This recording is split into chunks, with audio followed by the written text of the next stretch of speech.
Bueno, buenas tardes a todos, todas y todes. Darles la más cordial bienvenida a las octavas jornadas de Filosofías e Infancias de CIFIC, la Comunidad de Indagación de Filosofía e Infancia de la Universidad de Chile.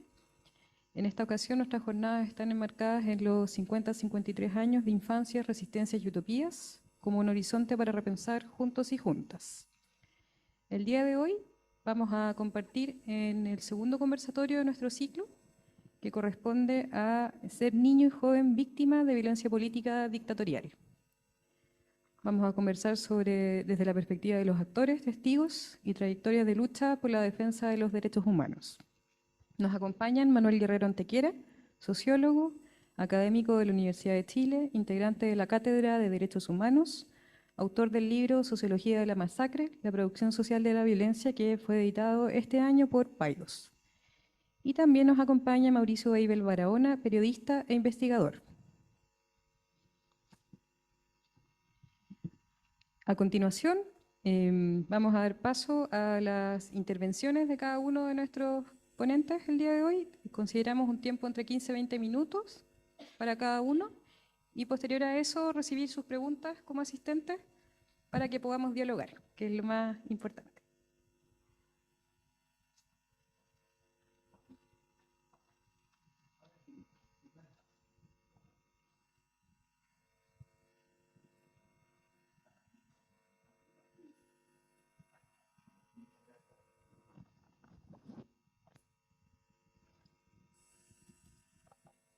Ahí sí, ya. Muchas gracias a los organizadores por la posibilidad de estar acá. Eh, el tema de la infancia en dictadura eh, no es muy sencillo de abordar desde el punto de vista en primera persona. Eh, Normalmente, al menos en mi caso, si es que no es la dimensión de testimonial, en temas muy específicos de lucha por justicia, por los derechos humanos, especialmente durante dictadura, y luego advenida la democracia en contra de la impunidad, no ha sido un género que yo haya recorrido así de manera muy reflexiva. Lo que es ser niño durante dictadura y en estas distintas categorías que ustedes escogieron, eh, que es de testigo, de víctima, de investigación, etcétera. Y por lo mismo me cuesta como un poco articular la reflexión, pero lo vamos a lograr. Eh, Creo que en mi caso, lo voy a contar como en primera persona, en mi caso la infancia en dictadura tiene, y esto probablemente muy compartido, tiene el antecedente que no es un recuerdo propio, sino que es más bien heredado, como una memoria transmitida de lo previo a la dictadura, de lo previo al golpe. Me es difícil poner como en situación lo que nos pasó, lo que hicimos, lo que enfrentamos durante la dictadura, si es que no es en contraste a un periodo previo que yo alcancé a vivir muy pequeñito. Tenía 3 años para el momento del golpe, por lo tanto no tengo una gran memoria previa, sensaciones nomás. Pero sí me fue muy transmitido de parte de mi familia, de un periodo de mucha alegría, de un proyecto social y popular. Por eso es interesante que ustedes hayan puesto todos los 53 y no solo los 50. Que estaba en construcción y que en el caso de mis padres eran personas jóvenes completamente involucradas en el proyecto del gobierno de la Unión Popular, ambos militantes comunistas, que se conocieron a propósito de la marcha por Vietnam contra la guerra, en una marcha larguísima que hicieron una caminata de Valparaíso a Santiago. Y fui heredando ya cuando tenía 4, 5, 6 años y de ahí en adelante recuerdos de ese periodo previo como muy marcado por no tanto recuerdos de desestabilización, que ya forman parte como de la historia, sino vivencias de una construcción con mucho amor, con mucha alegría y construcción muy colectiva.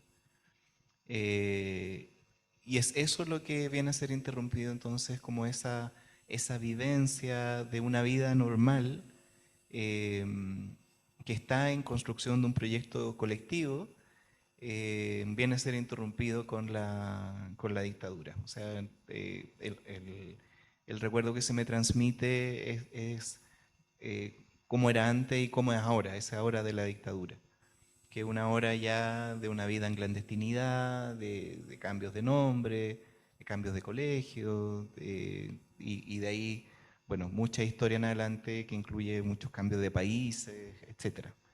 Entonces, lo que adviene, y que ya es mi infancia, es un periodo para mis padres muy jóvenes, pero muy comprometidos, que pasan a la clandestinidad, de muchas normas de seguridad, de llevar una lucha muy, muy compleja, donde no solamente su sueño, su proyecto fue destruido, derrotado, intervenido, sino que son sus propios circuitos, sus propias redes de amistad, familiares, vidas concretas que en una gran cantidad fueron masacradas. Entonces tengo esa vivencia de parte de ellos como personas jóvenes que se volvieron muy serios, que como yo los conocí, y que sin embargo trataban de mantener cierto espacio de infancia, llamémoslo como normal. Entonces tengo recuerdos de los cumpleaños, con otros niños, con torta, con los cantos, de ir al jardín infantil, etcétera. O sea, recuerdos que me parece que son completamente compartidos por muchos niñas y niñas, pero que están en este otro contexto como de peligrosidad. Entonces, como es una, es, es una normalidad que implica la vida en clandestinidad, tratar de pasar inadvertido, y mi infancia en esos primeros 3 años, que es de 73 a 76, es una infancia que era la señal de normalidad hacia afuera. O sea, en la medida que Manolito iba al jardín, que lo íbamos a buscar, lo íbamos a dejar, etcétera, que iba a cumpleaños, que recibía niños, en fin, estamos dando una señal de normalidad. Pero yo me daba cuenta que era una situación distinta, pues, excepcional. Entonces tengo como esa dualidad de sensaciones, de vivencias. Por un lado, un gran amor familiar, una familia que se constituye en base a esta lucha y a esta resistencia, familia extendida, un núcleo chiquitito que cambia de muchos lugares, de muchas escuelas, de muchos departamentos, muchas comunas, entonces en ese sentido con poca estructura para ser niño, pero con padres muy comprometidos con una tarea que uno notaba que ahí había una disciplina. Y creo que eso de alguna manera a muchos nos marcó, eh, de, de tratar de conservar como cierta normalidad en un contexto de alta peligrosidad. Eh, y en mi caso personal, como si bien participando en la lucha política, mis padres, mi padre luego fue detenido no hallado, después preso político, exiliado y finalmente ejecutado.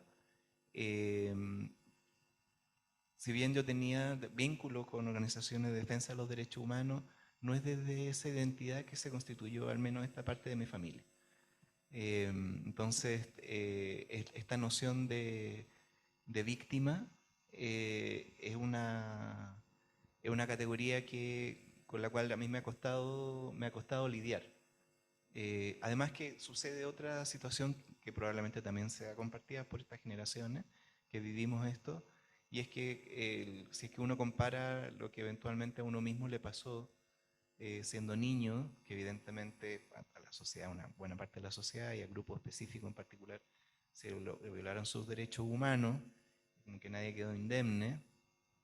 eh, lo que vivieron nuestros padres a tal grado absoluto de estas violaciones, de esta violencia, que uno no se asumía directamente como una víctima. La víctima, en este caso, incluso ni siquiera mi madre, sino que era mi papá. Era el dirigente y al mismo tiempo era como el perseguido, la víctima, en fin. Entonces, a mí me ha costado con el tiempo, en una reconstrucción muy larga, ya siendo adulto, y no hace mucho que contemporáneos míos me han interpelado. O sea, a propósito, estos 50 años precisamente. Como, oye Manuel, ¿sabes que nos vamos a juntar a hacer tal y tal actividad? Y digo, pero si hay muchas actividades de este tipo, de memoria, de lo que sea. No, pero es que nos vamos a juntar los niños que estuvimos, no sé, detenidos en el fuerte Silvapan. Y para que tú cuentes tu propia historia. Y ahí es como, chuta, me está mirando a mí, no lo que me pasó a mi papá. Entonces creo que esa es una situación también como bien especial, que yo creo que atraviesa parte de la sociedad chilena. Creo que hay cierta dificultad en la sociedad chilena de asumir que el daño que produjo la dictadura fue colectivo, fue general o generalizable, sino que normalmente incluso de parte de la propia izquierda muchas veces se ha asumido como que fue un sector que se lo provocó a otro sector, en buena medida cierto, pero no solamente las violaciones le ocurrió a este sector, sino que hay distintos grados de daño, podríamos decir.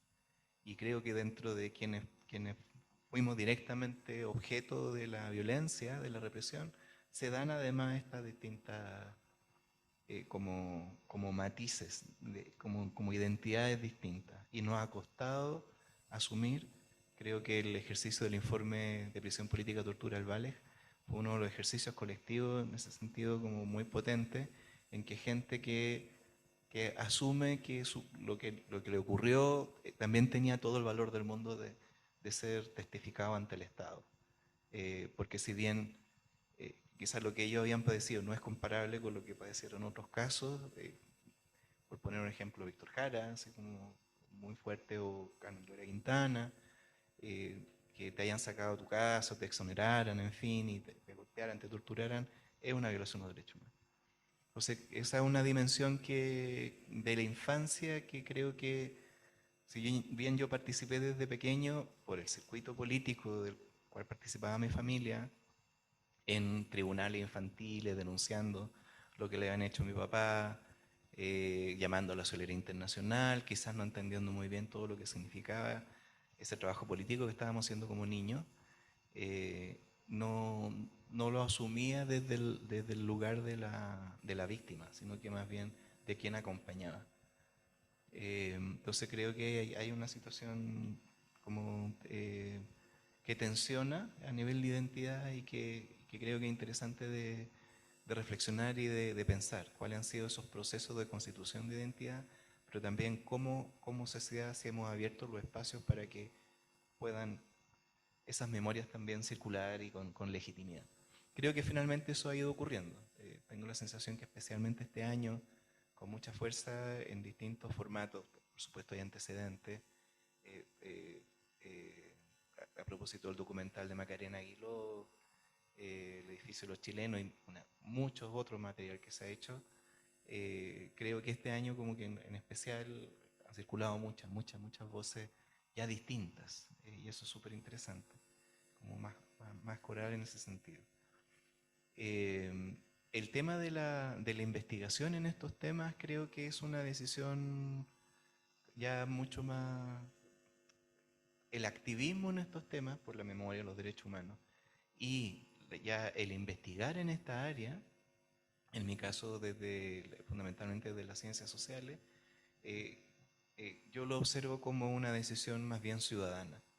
O sea, ya no lo vinculo tan directamente como a la historia de vida heredada, si bien seguramente ahí están los recursos que llevaron a que finalmente yo me decidiera hacer esto, porque prefiero plantearlo así, que es una decisión como en el ámbito ciudadano, o sea, como cualquiera puede decidirlo, porque soy muy respetuoso de quienes no han hecho ese camino y que sin embargo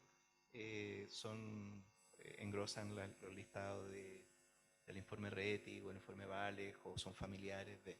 Me parece que el activismo por la memoria de los derechos humanos es una decisión política, de un sujeto político.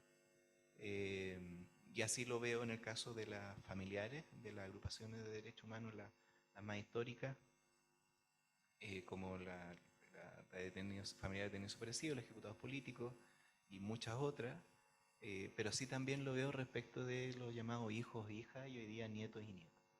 Entonces, por poner un caso, o sea, recuerdo cuando Marco Enrique Ominami asume ya como una función más, se tira a diputado y después a candidato presidencial, en fin, de distintos circuitos se alegaba, dice, bueno, pero ¿dónde estuviste tú cuando otros estaban dando la lucha en los años 80, etcétera, etcétera? Y me parece que evidentemente a cualquier figura política se le puede hacer un juicio político respecto a su trayectoria, pero se le alegaba también en su condición de hijo de Miguel Enrique y comparándolo y también problematizando el lado Minami. Entonces, nunca me sentí cómodo ni estuve de acuerdo con eso.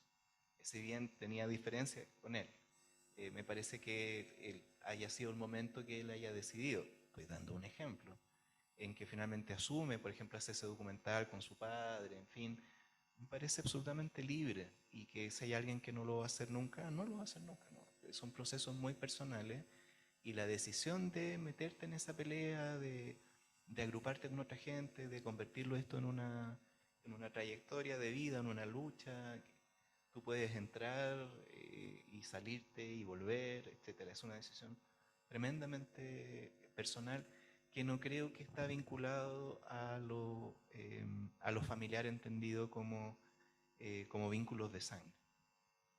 En ese sentido soy crítico de, de cierta comprensión como familiarística del movimiento de los derechos humanos. ¿Ya? Lo que no significa en ningún caso que no valore, y al contrario, o sea, es increíble el trabajo que han hecho las agrupaciones de familiares en los distintos casos de víctimas o de luchadores sociales. Pero rescato precisamente en ese gesto de ella, bueno, Lorena Pizarro, en fin, o Ana Carmen Hertz, etcétera, el que lo hicieron, siendo que hay otros muchos y muchas que no lo hicieron. Entonces, como que es una decisión. Eh, y creo que cuando uno sale de ese marco de comprensión, de que esto viene de familia y es más bien una construcción individual y colectiva de la decisión de meterte a ser un promotor o defensor de los derechos humanos, eh, es más fácil también entender y tal vez comprender a otras personalidades que han tenido otras derivas biográficas. Eh, si es que asumimos de que esto es casi por, por, por, por, por genética, claro, no logramos entender de que alguien tome tal posición en un momento dado y en otro momento dado tome otra posición. Yo creo que las posiciones políticas se van tomando de acuerdo a las vidas, muchos factores, pero a las vidas que vamos construyendo. Y ahí tú juegas un papel, tomas una posición. La posición no viene dada por la familia. Eh, y en eso como para cerrar como esta primera reflexión, después podemos conversar más libremente. Eh, Creo que me importa mucho en la reflexión el tema de la agencia, o sea, que es estando bastante sobredeterminado por la historia que nos tocó vivir, hay cierto espacio para la agencia humana, individual y colectiva, eh, para esta actoría, y que la puedes tomar, la puedes ejercer o la puedes abandonar o quizás no tomar nunca. Eh, me importa, me importa recuperar esa agencia tanto por el lado de los perpetradores, que fueron decisiones que tomaron, entendiendo que hay un sistema, que esto es muy complejo, pero me interesa cómo recuperar esa dimensión en que hubo gente que tomó una decisión de sumarse a esto, de ser parte, evidentemente hay orden y mando en el ejército, pero incluso ahí tenemos diferencias de trayectoria. Y eso, recuperar eso, que es complejo para el lado de los perpetradores, también para el lado de quienes fueron victimizados, fueron objeto de la represión o se hicieron parte del movimiento de los derechos humanos y otros de la lucha más política, más frontal, de distintas maneras contra la dictadura o ya durante la democracia. Rescatar esa parte de cierta de cierto margen de libertad dentro de un contexto dado, me parece relevante también, para el caso de los perpetradores me parece relevante también desde el punto incluso de vista penal, o sea que hay una responsabilidad moral, pero también una responsabilidad penal porque hubo una decisión. Y en este otro amplio ámbito me parece importante para rescatar las trayectorias. Eh, Creo que si bien somos herederos de distintas historias, siempre hay un margen de opciones que tú puedes tomar ciertas decisiones y donde te constituye eh, finalmente. Y por lo mismo, esa gran variedad me parece legítima, que es distinto que uno vaya a estar de acuerdo con las distintas opciones que se han tomado. Estoy pensando, por ejemplo, en un Vasco Mulián, que toma otra opción en un momento dado, política, por ejemplo, de identificación política con otro sector político, siendo hijo del Lucho Mulián, sobrino del Tomás Mulián, etc. Bueno, porque se tratan de identidades políticas distintas, siendo que vivimos una historia bastante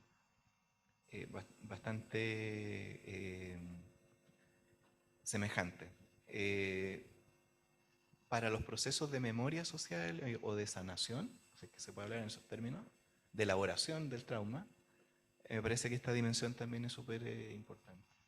Eh, Dos entonces, una, reconocerse en un momento dado, a pesar de que uno no quiera, quizás en esa identidad de víctima o de sobreviviente, reconocerse si es que hubo esa posibilidad de como agente político, luchador o actor, en la dimensión que sea, eh, es súper importante y de manera no quedar determinado por lo que nos pasó. O sea, nosotros fuimos atravesados por distintas historias muy crueles, muy duras, también con mucha carga amorosa, pero eso no nos termina de determinar completamente. O al menos lo que yo quisiera pensar y creer.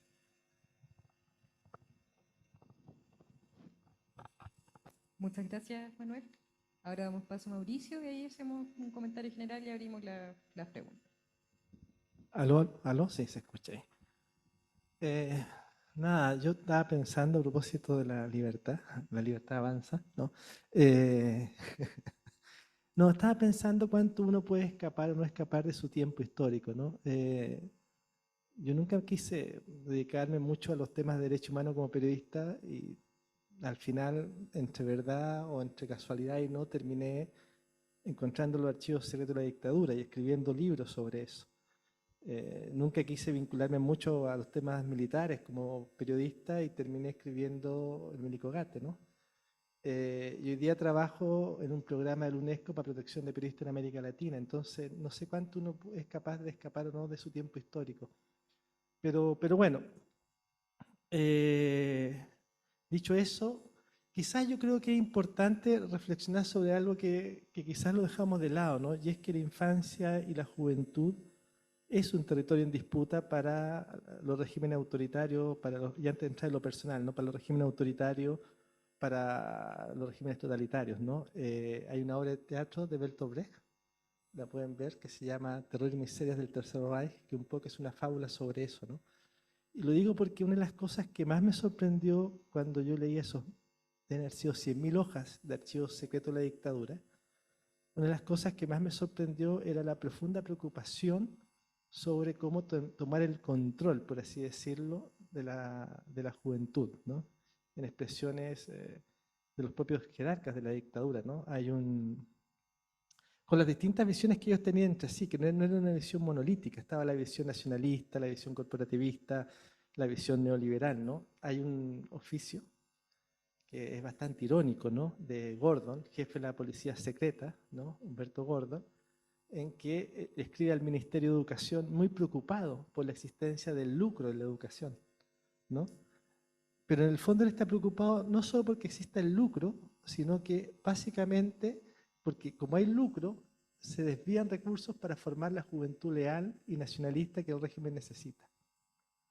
Entonces, creo que es importante entender que parte de los dolores que vivíamos tenía que ver con algo que era mucho más amplio que nosotros mismos, que nuestras trayectorias, que tenía que ver con un régimen que requería producir un tipo de juventud para perpetuar su proyecto político, un tipo de infancia incluso, ¿no? Había un tema primero que era negar el otro, ¿no? Negar la existencia de este otro, negar la existencia de la diferencia. A mí, por casualidades de la vida larga, me tocó estudiar en un colegio que era muy conservador, para decirlo de manera elegante, ¿no? Los Sagrados Corazones, donde todos los años iba la banda del ejército a marchar. El hijo del Mamo Contreras estaba 2 cursos más arriba. Entonces era un colegio muy conservador y yo estaba metido ahí, ¿no? Entonces, había un primer esfuerzo que era muy sistemático que tenía que ver con negar el otro, ¿no? Con negar la diferencia en los colegios, no solo en este tipo de colegios.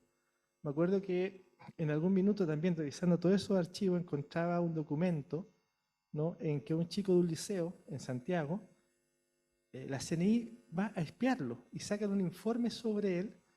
¿Y cuál era el cargo que tenía ese chico? Había organizado una exposición de pintura. El arte como una disrupción, ¿no? De una formación autónoma, o sea, una formación rígida. Entonces, esa era una primera operación que tenía que ver con negar el otro. Una segunda operación que tenía que ver con una vigilancia del currículum y con una vigilancia de los profesores. Hay un momento que es muy clave en eso, que es el año 79, cuando hay un profesor, Santibáñez, que muere por torturas, y llega ese informe al ministro de Educación de la época, que era Gonzalo Vial, que después fue miembro de la Comisión Ratic. Y Gonzalo Vial escribe una carta urgente a Pinochet diciéndole que inaceptable la muerte de este profesor. Pero no porque lo hayan matado. Lo que él encuentra inaceptable es que ese profesor siguiera haciendo clase en el sistema público, siendo un elemento peligroso. Y a partir de eso, en esa carta, Gonzalo Vial le dice a Pinochet, tenemos que volver a revisar los antecedentes de los 90.000 profesores. Y necesito coordinarme con el jefe de la CNI, el ministro de Educación, para volver a revisar todo esto. Entonces, lo que vemos es que todo lo que tenía que ver con la infancia no era, quizás, y voy a decirles una cosa que es medio brutal, quizás para la izquierda era un tema que estaba lejos, pero no era un tema que estaba lejos para la operación de la dictadura. O sea, era así una preocupación radical de la dictadura. Y eso genera entonces una reflexión que no deja de ser menor, ¿no? Cuando uno ve lo que pasó hoy día en Argentina, o ayer, y cuando ve que la mayor votación de Milei es de los jóvenes, no deja de ser una contradicción que en el país de la memoria ganó el neofascismo, ¿no? Hay ahí, y ganó con los votos de los jóvenes. Hay ahí un tema del cual hay que analizar, ¿no? A propósito de que no está todo escrito en piedra, como decía Manuel, ¿no? Ni las trayectorias personales ni las trayectorias colectivas. Entonces, es re interesante mirar eso, porque además después hubo una tercera operación del régimen que tenía que ver con formar una juventud leal, ¿no? Y esa juventud leal tenía varios niveles. Yo en el colegio en que estaba pude ver algunos. Después cuando leí los documentos entendí el total, ¿no? Había una primera operación que era a los hijos de los jerarcas del régimen formarlos políticamente, ¿no? Y están los documentos en que se pide a los ministros que envían a sus hijos a los cursos de formación, que daba personalmente Pinochet, con Lucía Iriar. O sea, no era una operación lejana, sino que ellos mismos se paraban con Pinochet, Chadwick, Lucía Iriar, Jaime Guzmán, eran los instructores, Melero. Después había un segundo nivel que era la formación de la élite, o sea, en los colegios privados, y yo empiezo a acordarme de mis compañeros que iban a esos cursos, ¿no? Si no me falla la memoria, creo que incluso Pablo Wagner, que después estuvo involucrado por Lepenta, que era mi amigo en la infancia, ¿no? Iban a esos cursos, ¿no? De formación inicial. Y después había una que era separada, o sea, todo estratificado socialmente, que era la formación para los chicos que eran de colegios, ¿no? De liceos públicos, ¿no? Y hay un par de eventos en que incluso juntan más de 700, más de 1000 chicos que venían de todos los colegios, de todo el país. Imagínense esa operación, trasladar en avión más de 1000 chicos de todo el país al Diego Portales a una charla con Pinochet. No es una operación menor, no sería una operación menor hoy día en democracia, con recursos. En esos años, en los 80, hace 40, 50 años, ese era el nivel de preocupación. No se reunieron esos chicos en el Diego Portales, están los documentos, están los testimonios, ¿no? No se reunieron con un funcionario de tercera línea. No, las charlas las daban Pinochet, Guzmán. O sea, la infancia era un territorio de disputa, ¿no? Y nosotros, estábamos en esa disputa.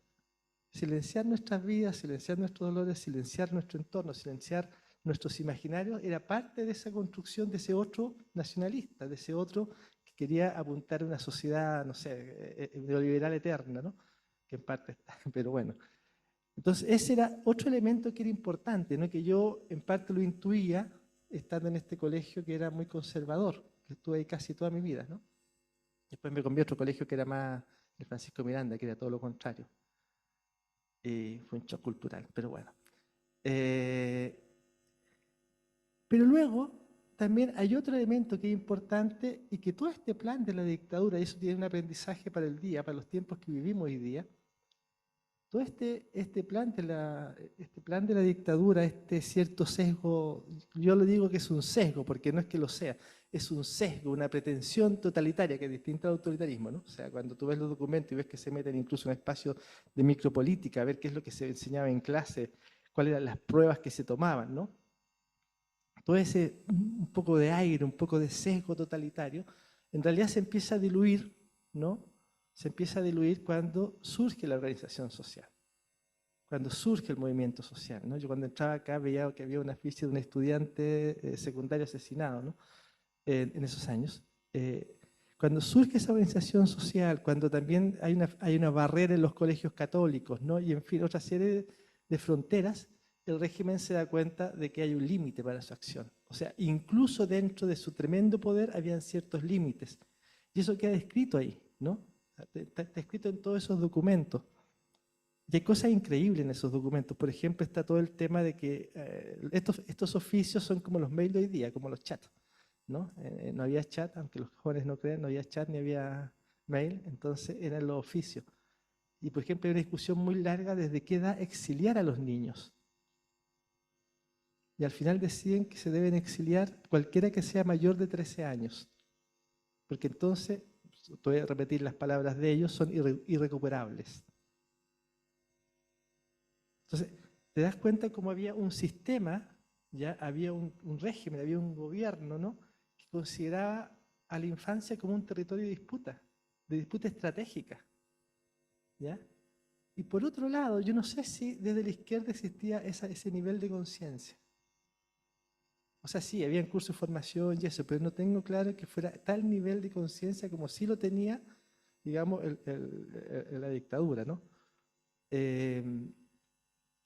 Y claro, cuando yo miro para atrás, ¿no? Y veo lo que sucedía en mi colegio, empiezo a verlo entonces después con otra mirada, ¿no? Los chicos que a los 16 años se integraban a las escuelas matrices, los que empezaban a ir a cursos que yo creía que eran anécdotas y que no, era una estrategia global, ¿no? Y luego cuando me cambio de colegio y te encuentras con este otro que es el movimiento estudiantil, secundario, bueno, eso fue un elemento que si bien no pudo revertir los procesos de transformación que estaban en marcha, transformación neoliberal, sí es un elemento que le pone un coto, ¿no? Aunque no lo puede evitar. Y yo, por último, para terminar, quizá algunas reflexiones, ¿no?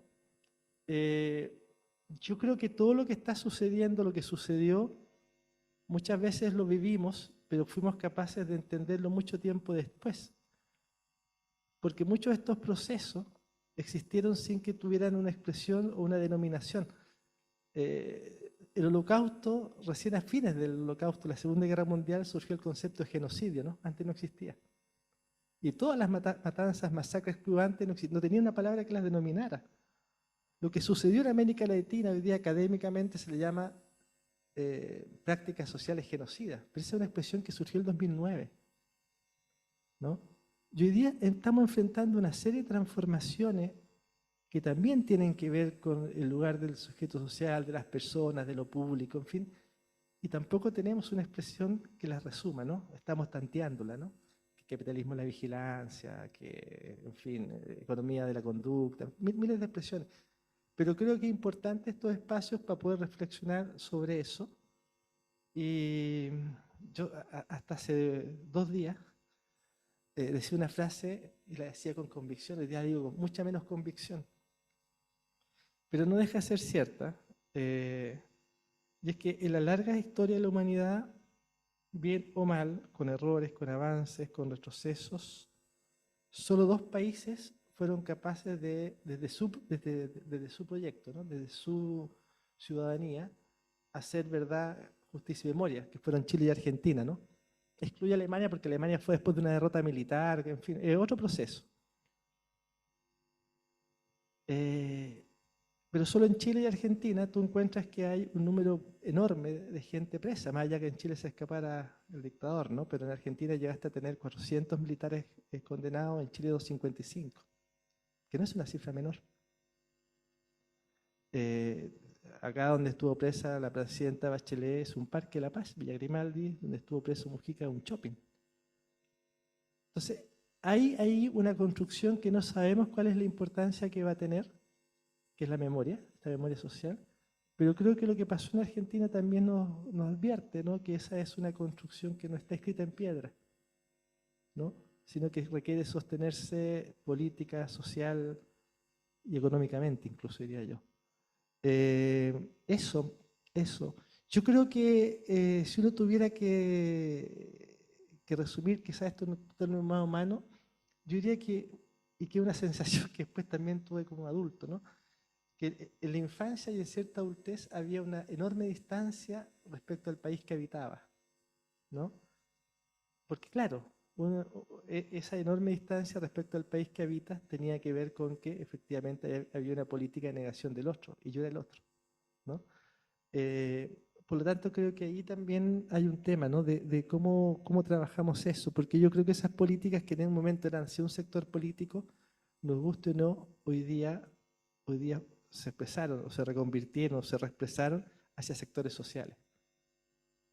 Cuando eso sucede, bueno, ahí están las bases, a mi modo de ver, quizá equivocado, de este neofascismo que no solo recorre Chile, no solo recorre Argentina, sino que está en Brasil, que está en Centroamérica, en Estados Unidos, en Alemania del Este, etcétera, ¿no? Entonces eso, pero creo que es súper importante el debate acá, porque como digo, la infancia no fue un sujeto sin sentido para la dictadura, ¿no? Era un sujeto estratégico. Gracias, Mauricio. Bueno, yo tomé algunos apuntes y me interesa puntualizar algunas cosas que podemos discutir y ahí después invitarles a las preguntas. Justamente dieron el clavo con hartas cosas que nosotros nos intencionamos discutir. Una de ellas tiene que ver justamente con las formas de nombrar.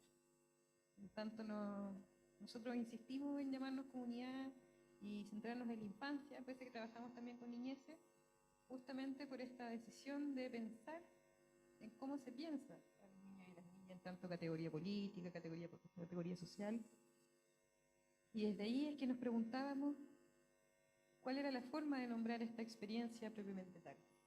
Porque desde afuera es complejo llamar a alguien víctima, es complejo llamar a alguien testigo, sobreviviente, y es muy importante ahí, como decías tú, Manuel, en términos de construcción de identidad, cómo yo me nombro, cómo yo me posiciono frente a los otros y otras, más allá de ser hijo de, nieto de, porque sabemos que finalmente los crímenes de lesa humanidad, si bien dañan muy duramente a núcleos familiares, también lo hacen a la sociedad en su conjunto, finalmente. Nosotros eso no es algo que nos interesaba relevar con la perspectiva social e histórica que tiene este problema y que, como decía Mauricio, la violencia hacia las infancias, hacia las niñeces, o los mecanismos, las tecnologías que desarrollan las dictaduras militares son bien específicas.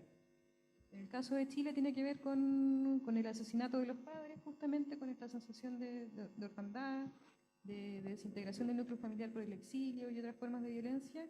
Y en el caso de Argentina, sumado a esta, desarrollan todas las prácticas asociadas al robo de niños, también, un mecanismo específico de violencia, digamos.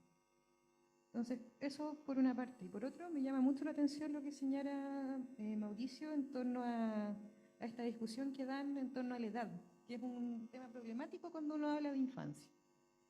Porque nosotros acá, desde la filosofía al menos, lo miramos de una perspectiva más amplia, entendiendo a la infancia como una categoría política, en la que no solo los niños y las niñas son infantes, sino que somos infantes también quienes no tenemos derecho al uso de la palabra o voz pública.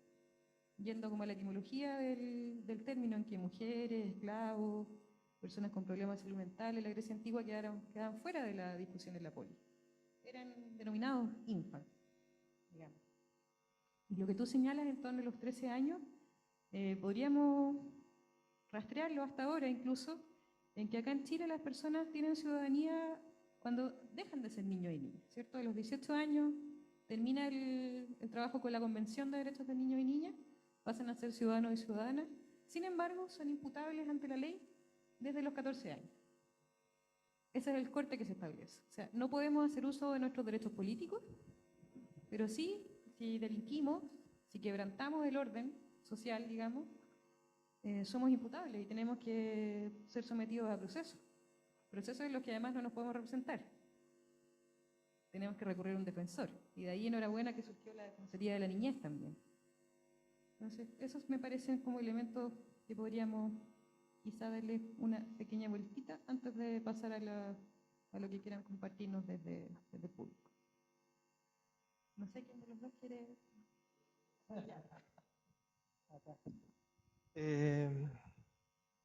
Sí, bueno, eso de rastrear los 13, la verdad es que es totalmente arbitrario eso, ¿no? Y después se derrumba, ¿no? Pero es arbitrario como muchas cosas la dictadura. Algunas son arbitrarias, otras no. Tienen una metodología, tienen una forma de pensar, tienen un sentido. Un sentido, un sentido que puede ser perverso, que puede ser inentendible, pero tenían un sentido, una estructura, ¿no? Ahora, yo lo que creo sí que es importante entender, ¿no? Es que en esa operación, o en todas esas operaciones, sí había un sentido, ¿no? O sea, no era solo horror. Eso es súper importante entenderlo. Y, por ejemplo, una de las cosas que más me ha sorprendido cuando yo revisaba estos documentos eran los gráficos. Estaba lleno de gráficos con pseudociencia, que uno podría llamar, ¿no? Gráficos sobre desviación de la conducta, sobre conducta terrorista. Yo alguna vez de casualidad, pero claro, en ese momento no lo supe, conocí a uno de los tipos que hacía estos gráficos. Pero en el minuto no lo supe, o sea, lo conocí a él en los 92, me habló de algo que me pareció rarísimo, de que hacía gráficos para el almirante Merino, y después, 12, 20 años después, me encontré con los materiales, y el tipo este ya no lo pude encontrar, se había muerto parece, no lo pude volver a pillar. Pero en el fondo que estos materiales, ¿no? Donde la Armada hacía análisis muy, muy serios, muy pormenorizados, digamos, de la realidad social, de lo que se discutía en las clases, de lo que se discutía en los colegios, las clases universitarias, de lo que se discutía en los colegios, gráficos de la conducta, gráficos de desviación de la conducta, están los gráficos ahí, ¿no? Entonces, claro, yo creo que es súper interesante ver que detrás de la brutalidad había una visión de pseudociencia y una visión política, ¿no? Hay otro documento también que es, voy a poner llamativo o desconcertante, no sé la expresión, ¿no? En que van los ministros de educación, la autoridad del Ministerio de Educación, y todo esto queda en un acta, ¿no? Entonces le dicen a Pinochet que ya lograron echar a 8.000 profesores que eran de izquierda, que quedaban aún. Y Pinochet le dice, pero ustedes se volvieron locos, estamos al borde del plebiscito, no podemos crear esa crisis social. O sea, Pinochet actuaba con un criterio político, ¿no? Y eso es interesante mirarlo, ¿no? Es interesante mirarlo porque en definitiva nos pone la real dimensión del problema, ¿no? Y es que no es la barbarie, ya ni pura, ¿no? Era algo peor que eso, ¿no? Era barbarie estrictamente pensada, más allá que de repente un par de operativos cometían actos bárbaros fuera de esa planificación. Pero eso era así, ¿no? Eso fue así, o sea, fue una operación muy, muy pensada. Yo recuerdo que alguna vez me tocó entrevistar por un documental brasileño ay, ¿cómo se llamaba este que trabajó en el gobierno de Pinochet, después en el de Elwin? Bueno, que todo el mundo decía que trabajaba para la CIA. Y él había estado detrás del golpe también, era un experto en comunicación.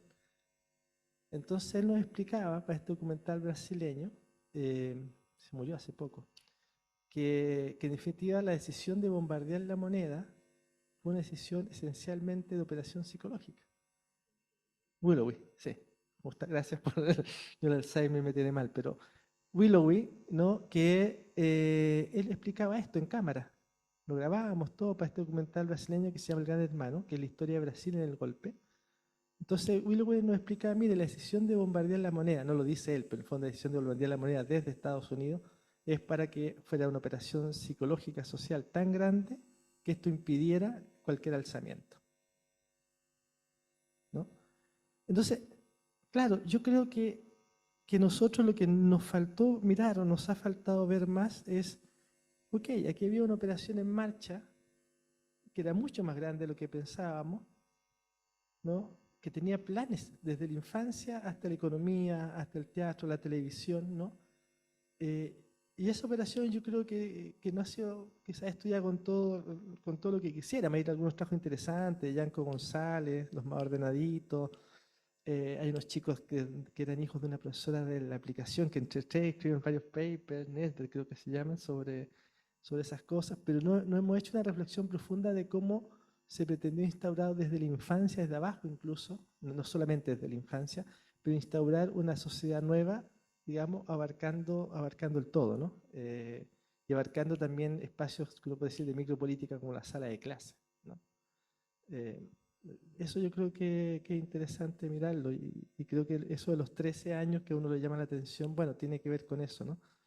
Con que ellos, la palabra que usan es irrecuperable, ¿no? O sea, ya habían conocido otros sistemas, fuera los sistemas socialistas o las democracias, pero el que conociera un sistema que no era el sistema corporativista y que hubieran disfrutado los beneficios de esos sistemas, lo hacía irrecuperable, ¿no? Es fuerte eso.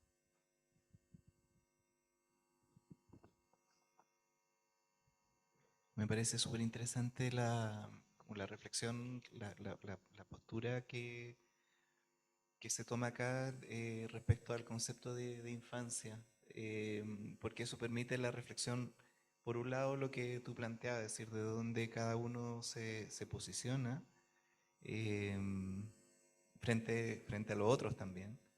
Pero también este ejercicio de como algo que comentaba también Mauricio respecto a esta otra edad, que en este caso sería como durante la dictadura y hoy día ha mutado hacia otros cuerpos sociales, individuos, esta alteridad pero negativa, o sea, que en este caso era a neutralizar o a eliminar. Y dentro de eso la propia infancia sería ese terreno en disputa, al ponerlo en la figura de las mujeres, del migrante, etcétera, no solamente de los niños y las niñas. O sea, todo aquello que no está en la polis, sino que queda en el oikos, ¿cierto? En estos privados cerrados y que no podían tener acceso al uso de la palabra. Me parece muy potente como imagen también para pensar ese periodo previo al que yo hablaba, a propósito de los 53 años y no solo los 50, porque se puede ver quizá ese periodo, y aquí como haciendo, me resuena un texto reciente que sacó el Rodrigo Carmi, que es como que cuando el propio pueblo, confiar en nosotros mismos, decía él, o sea, el pueblo hay un ejercicio, un intento de autogobierno, de dotarse de su propia ley, de su propio proyecto, que es lo que viene a ser Senado castigado. Y luego se nos trata como infante, eh, una, una sociedad tutelada, una constitución que una democracia vigilada, etcétera. Y luego el intento social, que también nos falta todavía más distancia, pero el reciente del estallido, la revuelta social, como otro ejercicio nuevamente de tratar de tomar la tutela propia y las dificultades que tenemos de darnos nuestra propia ley a propósito de los procesos constitucionales fallidos. Entonces como que nos estamos debatiendo como pueblo ahí en ser infante y pasar a ese momento como que la tradición occidental ha pensado desde la adultez, desde la autonomía. Me parece muy potente como categoría de reflexión, permite como ponerle nombre a eso.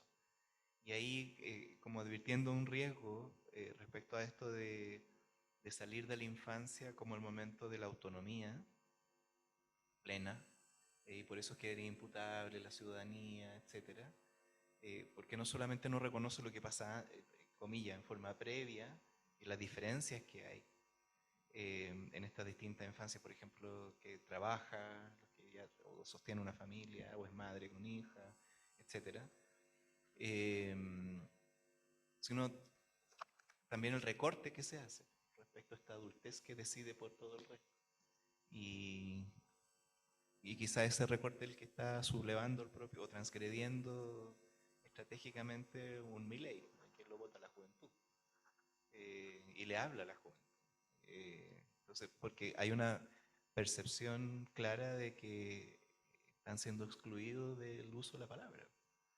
Entonces, me parece muy potente trabajar ahí la relación hacia la infancia. Y respecto a la dictadura, recuerdo el PIDE, por el programa de la infancia dañada en estado de emergencia.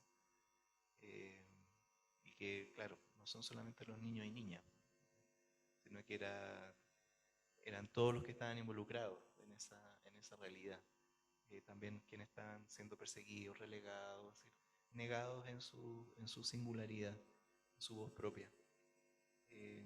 Gracias por esa resonancia. Lo último que quería señalar en esta misma línea de las palabras, digamos, y la importancia que tienen, como decía Mauricio, en términos de hasta qué punto es una barbarie o no, cómo trabajar con esa categoría para analizar de qué hablamos cuando hablamos de infancia, una pregunta que nosotros solemos hacer tosudamente en cada encuentro que proponemos año a año, que la vamos dotando de ciertos sentidos. En este año justamente era muy importante también hacer ese análisis desde la Unidad Popular, lo que significó eso para el país en general y para la infancia en esta visión política también, entendiendo al pueblo también como una posibilidad de pensar a la infancia.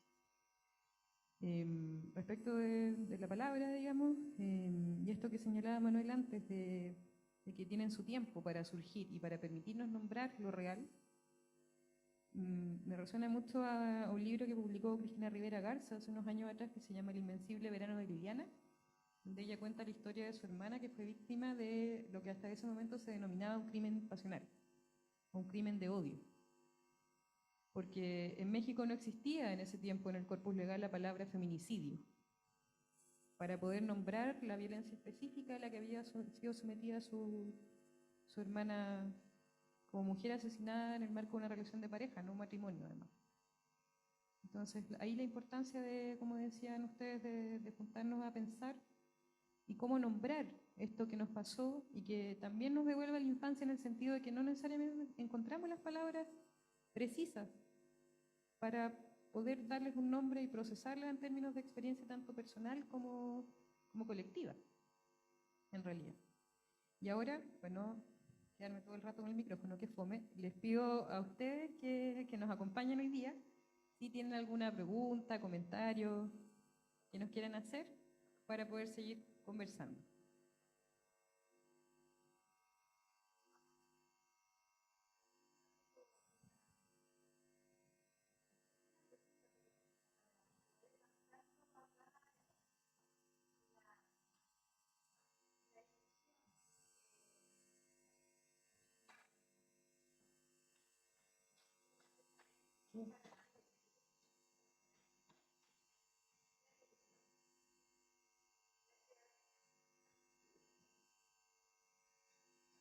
Gracias.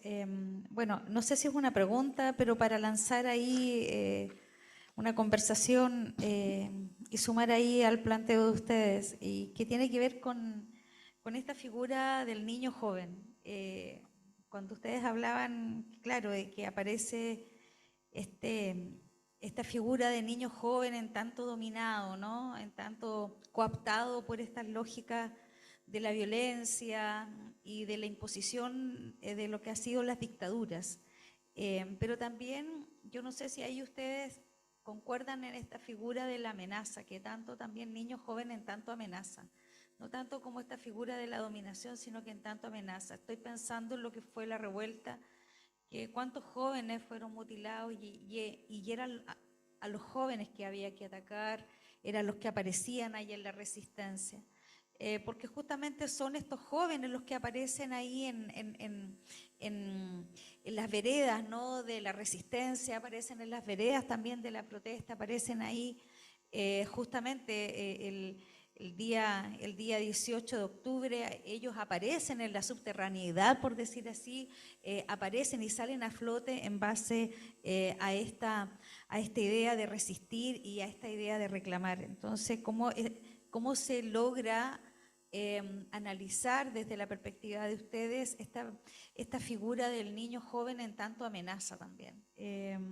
Eso por un lado, y cómo también aparece esta mirada histórica en el Chile tanto colonial como en el Chile de la independencia, en el Chile de la República. Esta figura también de este joven también en tanto amenaza, que era el pobre, era el mendigo, que había que encerrarlo en las casas correctoras, porque más allá de brindarles protección, eran una amenaza para la oligarquía, era una amenaza para la población, ¿no? Entonces, me parece interesante cómo esa figura del niño joven en tanto amenaza se hace presente también hoy día en el debate social, político, económico, y también tanto en Chile como en América Latina. Eso.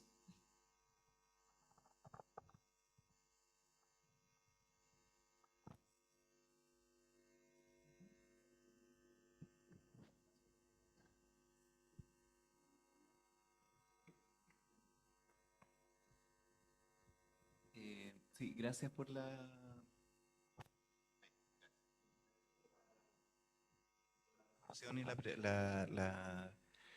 y la pregunta. Desde del lado en que yo me atrevo como abordarlo es como, por un lado, concuerdo plenamente contigo. O sea, está, y que eso conversa muy bien con lo que planteaba históricamente, nos contaba Mauricio respecto a la política durante la dictadura hacia el sector escolar, por ejemplo. Creo que para el caso de la revuelta social vuelve a aparecer eso en el imaginario. Eh, Como por un lado está el propio ejercicio de la infancia, ahora trabajando con la categoría tal como lo planteas tú, que se dice de sí misma, somos los que no tenemos miedo. Y de esa manera marca un corte respecto a estas otras generaciones que estarían bajo los efectos todavía del disciplinamiento dictatorial, que establece cierto marco a lo pensable, decible, deseable, etc. Somos los sin miedo.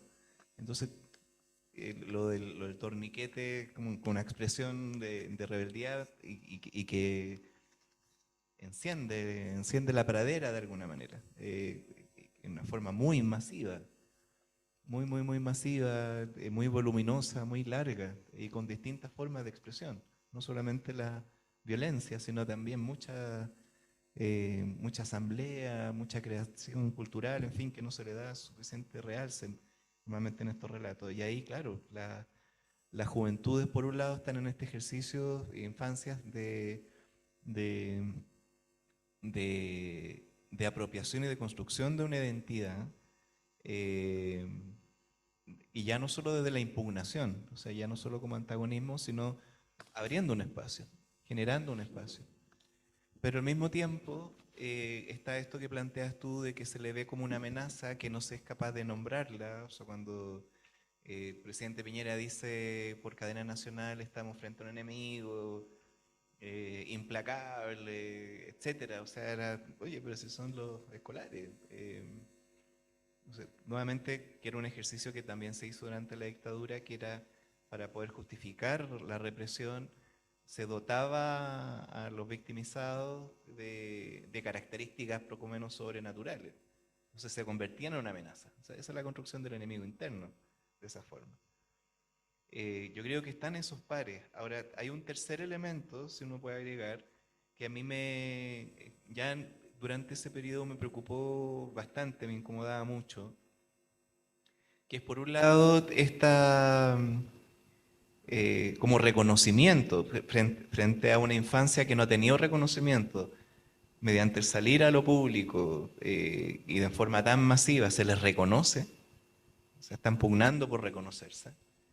Que es como lo que decía el subcomandante Marco, tuvimos que ponernos la capucha para que alguien preguntara por nuestro rostro. En este caso tuvimos que salir y mostrarnos para decir, sí existimos, siempre hemos estado.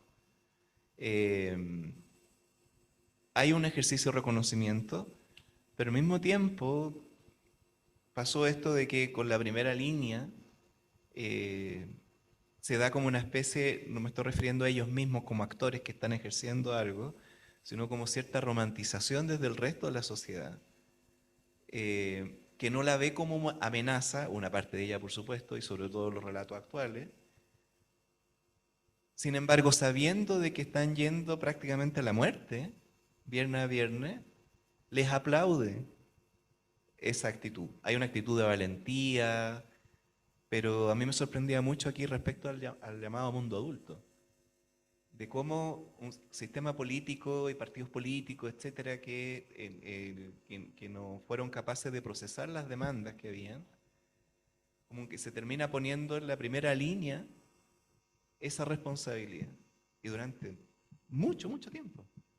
Mucho tiempo. Entonces, me resultaba perturbador que viendo ahí a niños, niñas, jóvenes, etcétera, que iban con unos escudos hechos como podían, a pecho descubierto, a enfrentar las mutilaciones, las balas, y se sabía viernes a viernes a viernes a viernes.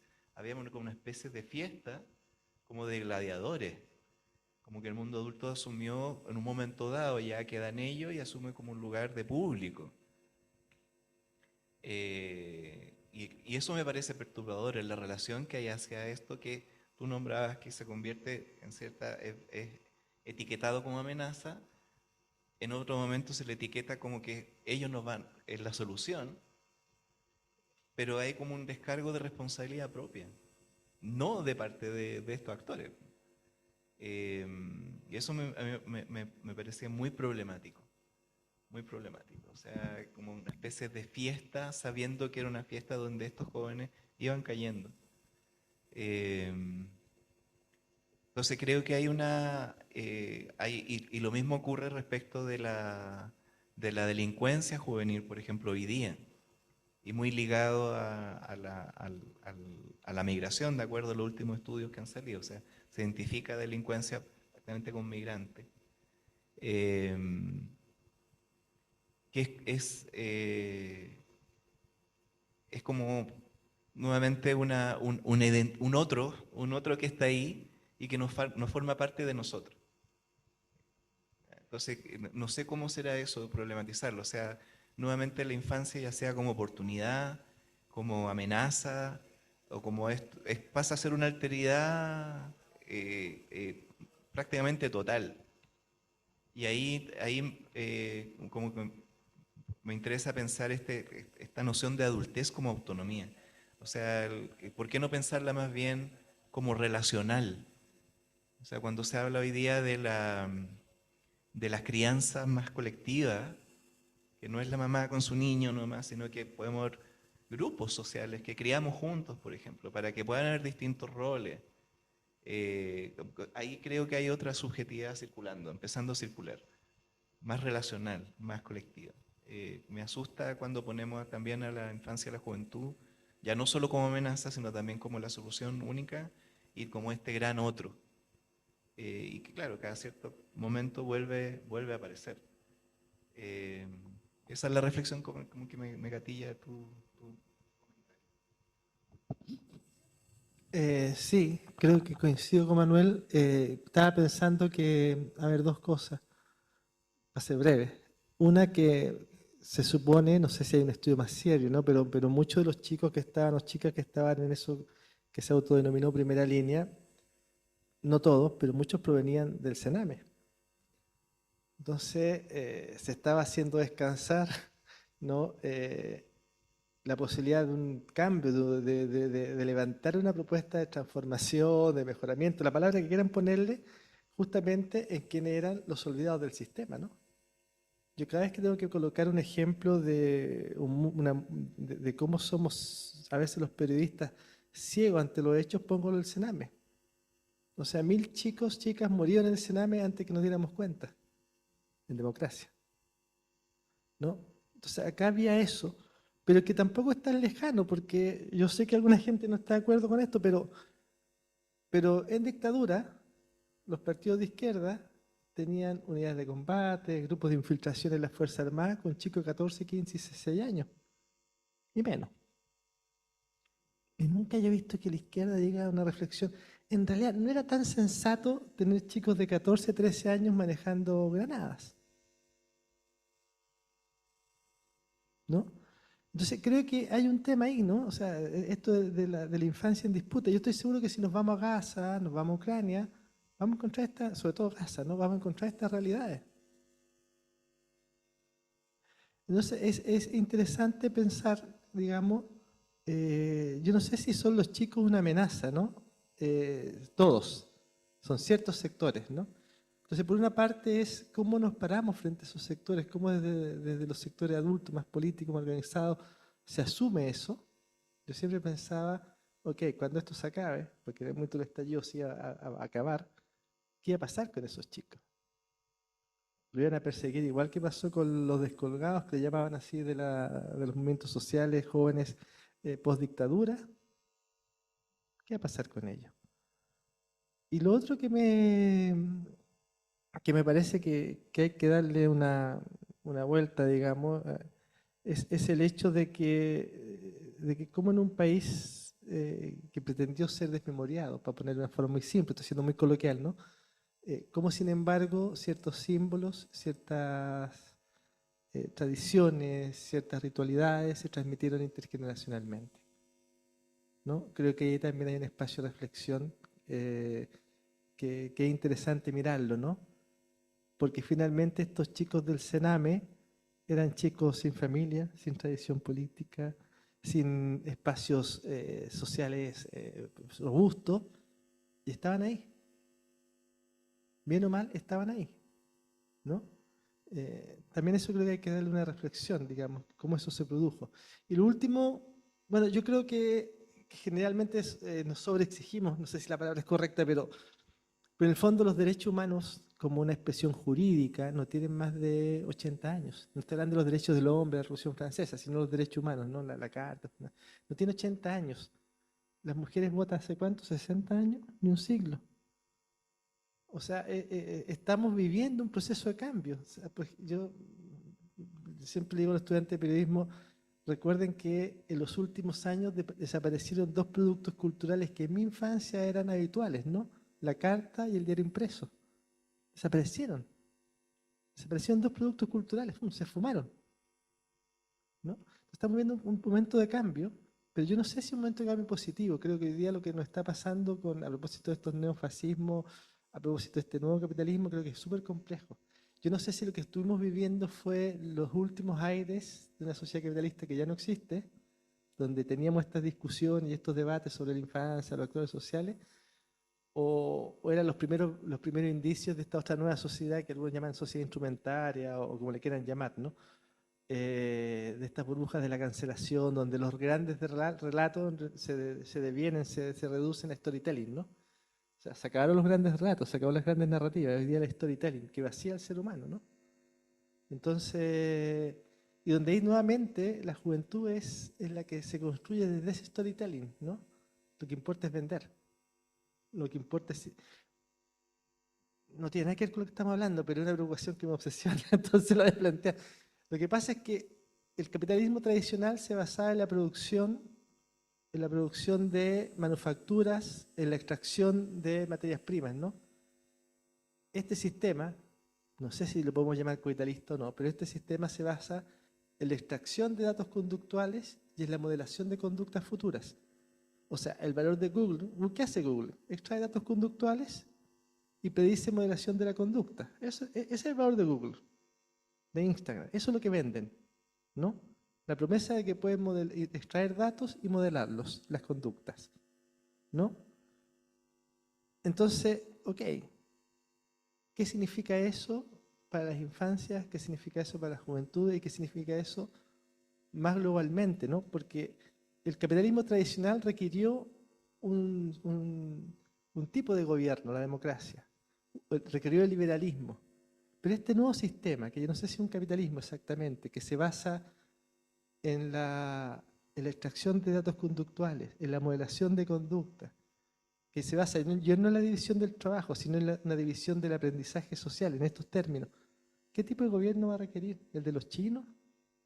¿Este neofascismo es más estructural de lo que pensamos? O sea, creo que ahí hay una situación que es compleja, ¿no? Estas formas de la política, esta politicidad de los neofascismos, digitalizada en storytelling, ¿no? ¿De dónde surge? Y cómo eso penetra tan rápidamente en los jóvenes que finalmente, ¿no? Ese es el mundo, ese es su mundo de la vida, ¿no? O sea, ahí está. Ellos viven ahí, ¿no? Responden ahí, interactúan ahí. Entonces creo que es complejo. Yo no sé si, o sea, de repente estamos mirando los problemas con el ojo del siglo XX y resulta que estamos entrando al 22, ¿no? O empezando a leer el 22. No lo sé, no lo sé. Ayer también, y ya con esto termino porque estoy como entretenido conversando, pero veía unas proyecciones económicas, ¿no? Entonces al 2050, 2075, ya las principales potencias ya no van a ser ni Alemania, ni Japón, económicas, ¿no? Ni Estados Unidos, son India, China, Indonesia, después Estados Unidos, como el 15º lugar Alemania, y todo el resto son Filipinas, Brasil, Rusia. O sea, es complejo. Hoy día, por primera vez en muchos años, tenemos más regímenes autoritarios que democracia en el mundo. Y el próximo año hay 81 elecciones en el mundo. O sea, se juega mucho. Nos vamos a jugar mucho en estos años, ¿no? De aquí no sé, al 2030 nos vamos a jugar mucho, mucho, mucho. Entonces no está fácil, no está fácil. Yo creo que no tengo una respuesta para lo tuyo, ni qué pasaba en la colonia, ni eso, la historia del guacho, de Salazar, y eso, no tengo una respuesta, ¿no? Sí sé que vamos a tener un mundo que es muy distinto a este, un mundo con un sistema económico, que no sé si llamarlo capitalista o no, que se basa en la extracción de datos conductuales, en la modelación de la conducta, y que eso se expresa políticamente, ¿no? Y se expresa en estos neofascismos. No lo sé, no lo sé cuál va a ser el lugar de la infancia y la juventud en eso, porque además la infancia y la juventud no van a estar distribuidas homogéneamente sobre el planeta, ¿no? En 2050, un cuarto de la población joven del mundo va a estar en África. Nosotros vamos a ser un país viejo. Entonces, entonces nuevamente, la infancia y la juventud va a ser un elemento de geopolítica. Es interesante, ¿no? Es interesante cómo eso se va a ir dando y cómo eso se va a ir construyendo, ¿no? Pero no tengo una respuesta a eso, o sea, tengo preguntas, ¿no? Preguntas, inquietudes, no una respuesta. Eso. ¿Alguien más que quiera hacer alguna intervención, comentario, réplica? Descargo. Bueno.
Pensando en lo que señala Viviana, recordarle, ya lo investigó Eduardo Bustelo, digamos, en Argentina, en relación a a las infancias, en el recreo de la infancia, él tiene un capítulo completo dedicado al capitalismo infantil, donde hace este análisis biopolítico respecto de que a los niños, las niñas, las niñas no se les convocan tanto ciudadanos y ciudadanas porque la convención niega ese derecho, por más que existe esto de la autonomía progresiva, es bastante tutelar todavía.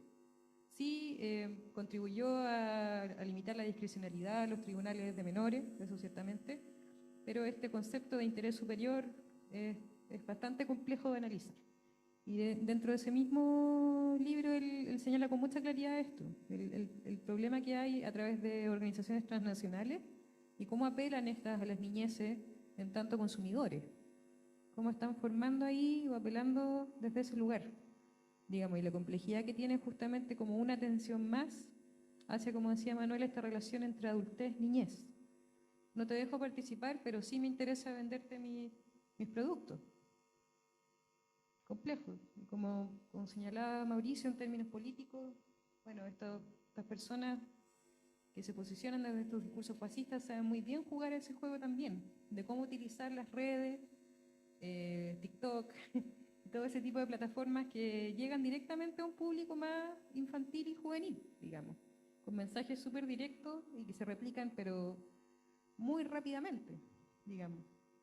Eso se me ocurre a mí como para tratar de incluir. No sé, Mauricio, ¿tú quieres añadir algo más? ¿No?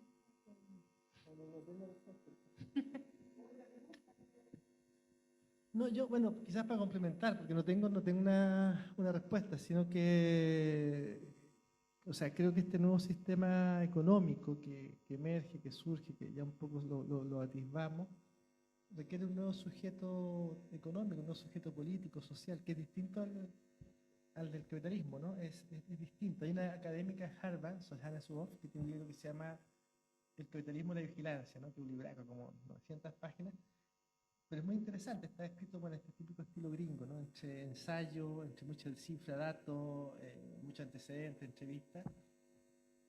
Y ella plantea esta tesis, ¿no? Que a mí me parece, bueno, detalles más, detalles menos, pero que es bastante sólida, de que en el fondo lo que hay acá es una nueva forma de producción económica, ¿no? O sea, finalmente lo que hace Google, ¿qué produce Google? Si Google no te cobra ¿no? Entonces lo que existe es que, en definitiva, hay el negocio de ellos la extracción de datos conductuales, ¿no? Que se expresa en tus búsquedas, se expresa en el famoso reloj con los pasos que diste, que te miden la temperatura, te miden que se expresa en las gafas que quieren vender ahora, ¿no? O sea, que te puede georreferenciar todos tus movimientos, con quién estuviste, eso se usa mucho también para el COVID, ¿no? ¿Se acuerdan de ese libraco que sacaron Sivicek y otros filósofos sobre ese tema, ¿no?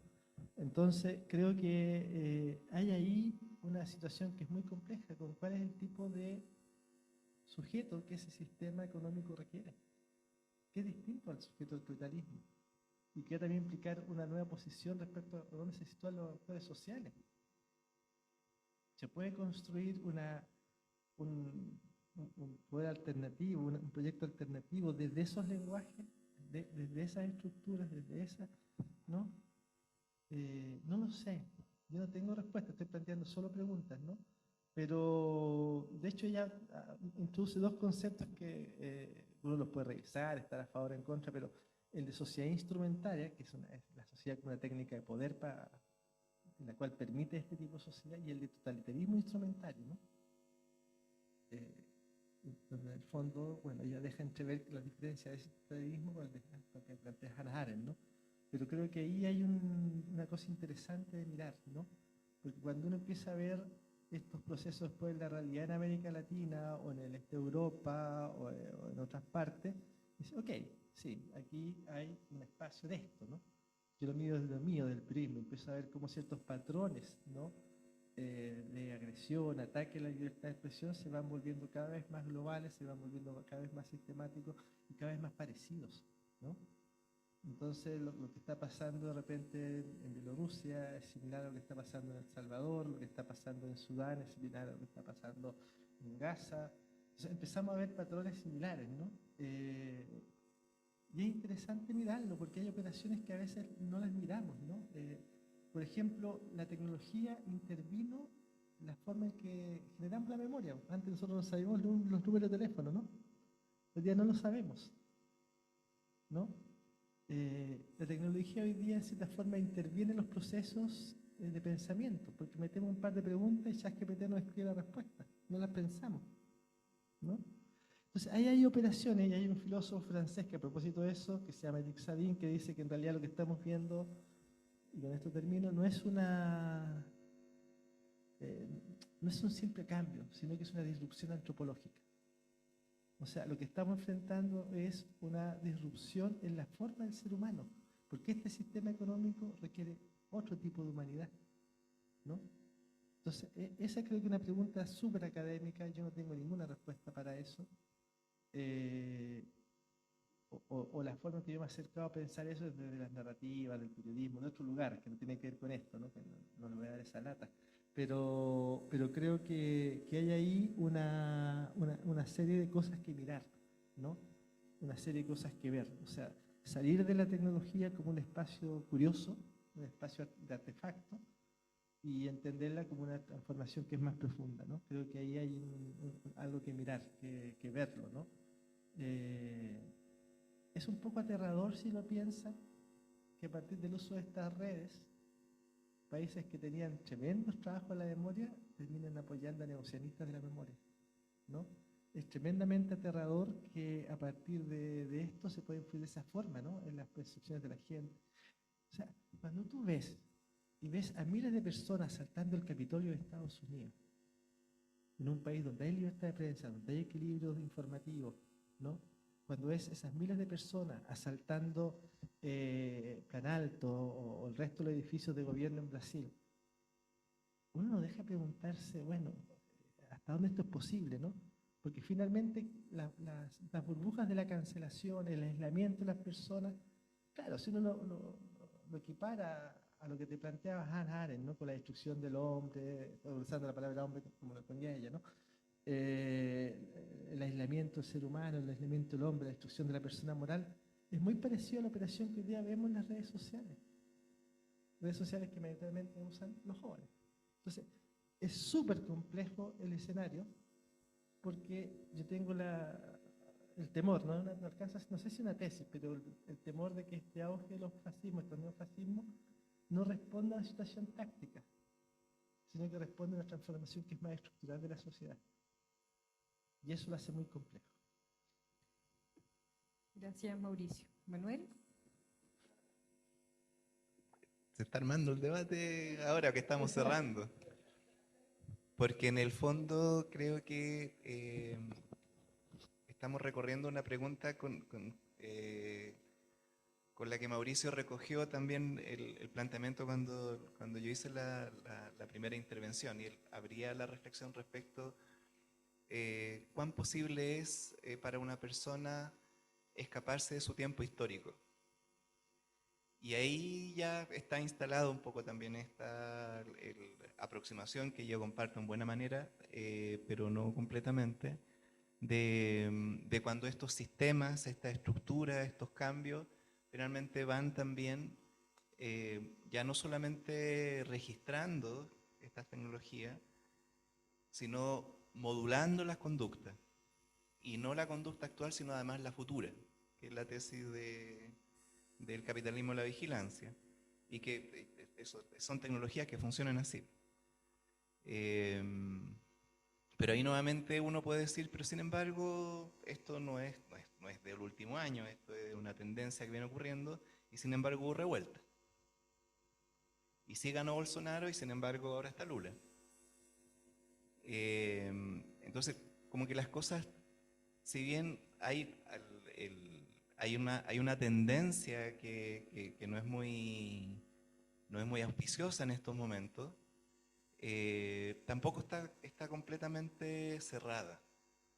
Y hay, a propósito de la infancia, si es que uno piensa en los términos, dado que fue citada Hannah Arendt, ella plantea esta filosofía de la natalidad, y donde precisamente el nacimiento de cada ser humano implica que estamos frente a lo incalculable, estamos frente a lo que todavía no da inicio. Es decir, estamos frente a algo que puede ser algo diferente. La tiene difícil, Pero ahí está esa promesa, una promesa que la estadística no alcanza a tomar completamente. Y es por eso que se requieren toda esta tecnología cada vez más invasiva, porque hay algo que está en juego que no alcanza a tomarlo completamente. Y por eso el esfuerzo es gigantesco, pues enorme. Entonces, yo creo que sí, sin lugar a dudas, estamos frente a estamos viviendo nosotros mismos la transición respecto a algo que todavía no tenemos las palabras para nombrarlo. Estamos viendo una tendencia que en este momento no es la mejor, pero así ocurrió también con la realeza. Durante cuántos miles de años se pensó que los faraones eran seres divinos y que eso no podía cambiar. Entonces, así como esta nueva sociedad encontrará su sujeto económico y político, también la humanidad y la resistencia encontrarán la forma de hacerle frente, ocupando estas herramientas de manera diferente. Hay una sensibilidad, por ejemplo, que se ha despertado fuerte en la juventud, en la infancia, que tiene que ver a propósito del cambio climático y de cierta angustia existencial frente a una situación que se les plantea que no hay futuro, porque estamos con las metas globales, no se asumen los cambios. O sea, ¿cómo ser joven hoy cuando todo lo que se comunica y lo que te está mostrando en las cifras es que el calentamiento global avanza, la desertificación avanza, etcétera? O sea, ¿cómo armas proyección ahí? Esa utopía está difícil. Y hay generaciones ahí sensibles y que están poniendo ese tema, se están constituyendo, están tratando de ver otras formas de convivencia. Hay otra tendencia bien importante que es probable que también vaya facilitada por la tecnología, sin duda, que son cantidad y cantidades de personas que están dejando de trabajar. A propósito de la propia pandemia, que sirvió como mecanismo de control para poner ahora ya a nivel global estas tecnologías que antes había aplicado el Pokémon Go y Google y Yahoo, en fin, a nombre del COVID ya se utiliza para mecanismo de control social en Corea, en China, etcétera. Pero esa misma circunstancia de la pandemia global llevó a que mucha gente dijera, chuta, yo la verdad es que puedo trabajar desde mi casa o incluso puedo dejar de trabajar. Y son cantidades de gente que está en esta lógica del destrabajo. Ahora, quizás justo esa fuerza de trabajo no se requiera porque lo puede hacer la automatización. O sea, estamos permanentemente en ese tránsito y ahí sin lugar a dudas es súper interesante ver qué va a ocurrir en esta nueva configuración de la infancia, de las juventudes, cómo se asume, pero creo que es algo que preferiría quedarme con la noción de que está en disputa. Es decir, esto es un futuro que está siendo el que es, pero que cómo va a resultar es algo que está en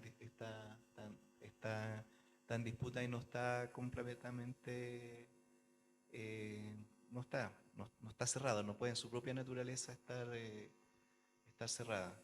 Requiere formas nuevas de deseo, de goce, de creatividad, etcétera. Y probablemente sean esas nuevas juventudes, esas nuevas infancias las que vayan encontrando la forma. Gracias, Manuel. Mauricio, ¿algo que replicar? Fue directamente interpelado. Bueno, agradecerle a todos y todas por haber venido, por habernos acompañado también en la transmisión en línea. Fuimos a último minuto y contábamos con eso. Agradecer a los compañeros del equipo audiovisual de la facultad por brindarnos esa opción. Quedarnos con hartas cosas, pienso yo, en torno a esta conversación, desafíos sobre todo en torno a las preguntas, las posibilidades que nos brinda el lenguaje, de cómo podemos hacer frente a los procesos que estamos enfrentando globalmente, a las emergencias que nos instalan en términos políticos y en tanto a la construcción de las subjetividades de las infancias y las niñeces en tiempos profundamente complejos. A lo largo de la historia también ha sido así, pero esto, bueno, es el tiempo que nos toca vivir a nosotros y nosotras y probablemente el resultado de estas preguntas quizás ni siquiera nosotros lo podríamos trazar. También algo con lo que quizá hay que aprender un poco a vivir. Y bueno, parte de ser infante también es no parar de preguntarse. Volver una y otra vez a hacer preguntas que parecen absurdas quizá para los adultos, pero que son legítimas en tanto surgen como una necesidad de saber algo que por más que me digan que es así, yo quizá no considero que es así. Y me doy el espacio de repensarlo y de cuestionarlo. Agradecerle a Mauricio y a Manuel por habernos acompañado el día de hoy. Y nos quedan 2 actividades más esta semana. El jueves 23 de noviembre vamos a estar a las 18:30 en la sala Enrique Sacié de la Casa Central de la Universidad de Chile en la proyección de Ángeles de Guayacán, un corto documental precioso que narra la experiencia de la señora Eugenia Moraga en la búsqueda por verdad y justicia a partir del asesinato de su hijo Rodrigo Palma, niño que fue asesinado junto a su amigo Jimmy Christie en Guayacán, en la Navidad de 1973. La señora Eugenia nos va a acompañar el jueves junto con Naucalé Bancaro, uno de los realizadores de este film, y Karen Sea del Consejo Nacional de Televisión. Muy invitados e invitadas. Y también el viernes al conversatorio de Infancias y Unidad Popular, que vamos a desarrollar acá en la facultad, en el Auditorio Rolando Mellafe, junto con Gerda Beas, una de las fundadoras de Junji, y las educadoras del Jardín Infantil Nuestra Señora de la Victoria. Así que muy invitados e invitadas a seguir acompañándonos. Gracias.